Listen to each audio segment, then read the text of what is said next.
မေနိုင်သေးတဲ့ကိုရင်မာတော့ချိန်တိုင်းပဲတရိယာနေကိုရုံးရောက်ဝင်းနေပြီမဲ့ခိုင်မြဲသောသစ္စာတွေကမပြေကျင်းမြေတွေဘလောက်ပဲချာချာကိုရင်နဲ့မမင်းမြဲရှိတယ်စိတ်ချလို့ယုံကြည်လိုက်ပဲကိုနှလုံးသားကိုမင်းတယောက်အတွက်သိလို့ထားခဲ့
မမေနိုင်သေးတဲ့ကိုရင်မာတော့ချိန်တိုင်းပဲတရိယာနေ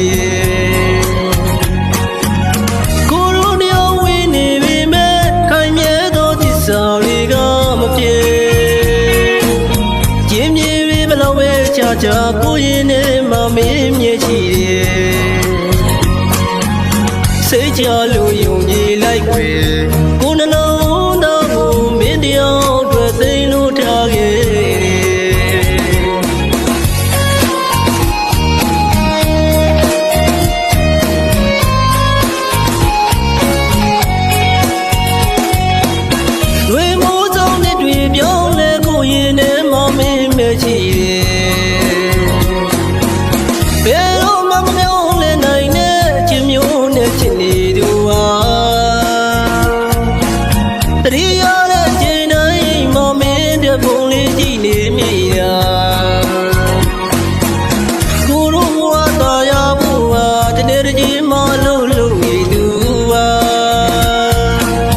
ဆွချလို့ယုံကြည်ပေးပါ